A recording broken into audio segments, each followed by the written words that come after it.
Welcome to SST College of Arts and Commerce. This is SST Edupedia. Myself Jyoti Sardar. Today I'll be talking about the UML diagrams of Software Engineering, SYBSc, Computer Science, Semester 4. So what is UML? So UML basically is a unified modeling language. It is a standard way by which we can draw various diagrams that is required for the project as part of the computer science or the IT development, or as part of the IT or the computer science course. So standard language, UML is a standard language for specifying, visualizing, constructing and documenting the artifacts of the software system, business modeling and other non-software system. UML represents a collection of best engineering practice that have proven successful in the modeling of large and complex systems. UML is very important part of developing object-oriented software and the software development process. UML uses mostly graphical notations to express the design of software projects. Using the UML helps project teams communicate, explore potential designs and validate the architecture design of the software. So UML basically is applied for the concept that is object oriented programming or object oriented development. There is also the concept that is called as a SAD model, that is structured model or system analysis and design. So in that particular model we cannot apply the UML way. Let us see the diagrams that we can draw under UML. That there are three categories of diagrams that we can draw. That is the categories are structural, behavioral, interaction. So under the structural category we have the following diagrams, that is nothing but class, component, deployment, object, package. While in the behavioral we have activity, state machine, use case, interaction. Inside the interaction we have communication or collaboration, sequence, diagram. So how your system is going to have the different objects, okay, or what are the, we create the different classes. Ultimately when we say we are developing a project on the object oriented concept, so we are developing, as I am saying, the classes only. So we will have multiple classes, and then what is a class? It is a way by which we can create an object, right? So we have an object diagram also, and overall functionality of the project is going to be performed by using the concept of class. So how your system is going to behave, so that is going to be depicted in the behavioral diagrams. And then if there are multiple, we can say classes, so how those classes are going to interact with each other, that is nothing but the interaction diagram. Let us see now one by one the diagram. That is UML first diagram that we are seeing, that is the class diagram. So it shows the various classes that are going to be there of the project and their interrelationship and the operations and the attributes of the classes.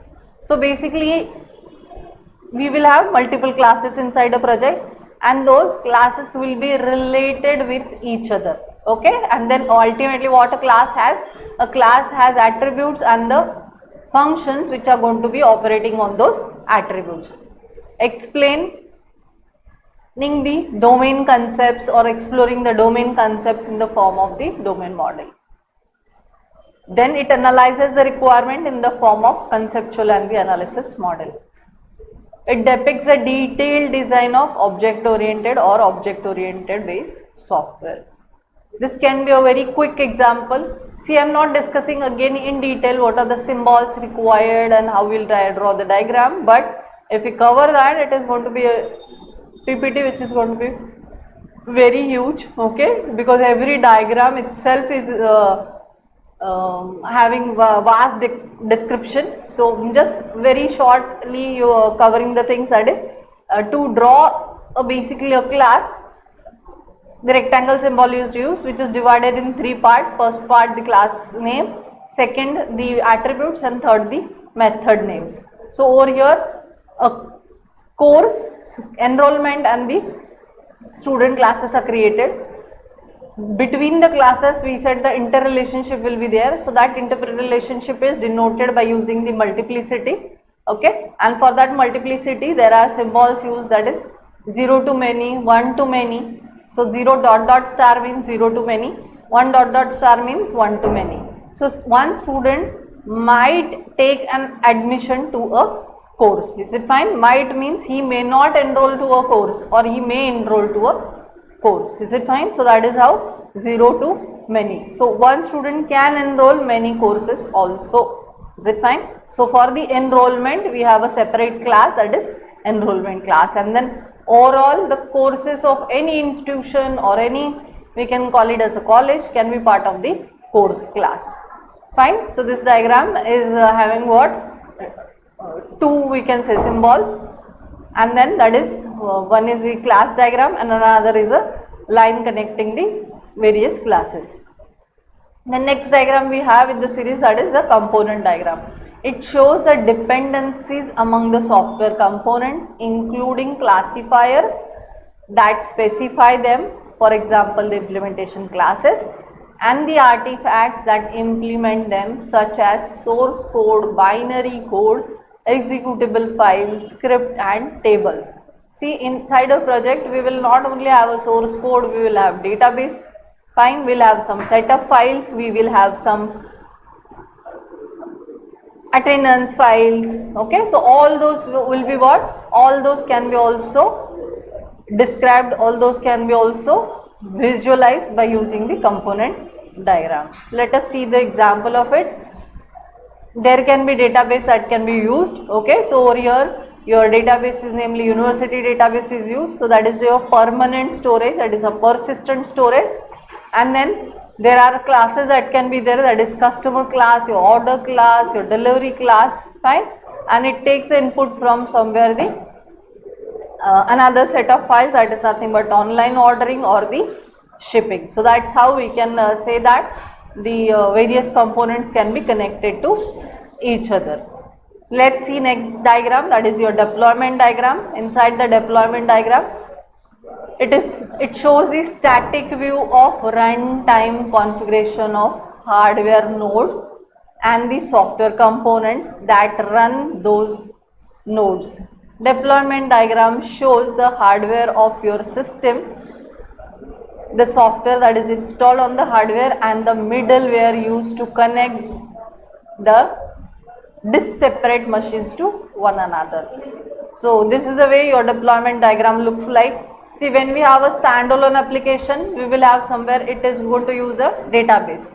But if we say we are developing a web application, so in that web application we will have to deploy our application on inside a web server. Is it fine? And then it may use some database. So that database has to be deployed on the database server. So we may require web server, we may require application server, depending on what kind of product we are preparing. So that also comes under deployment diagram. So we make use of the many server, web server will be there, application server will be there, database server will be there, and all those can be visualized in the deployment diagram. That is, deployment means basically how we are going to deliver our code. Okay, how we are going to deliver our code.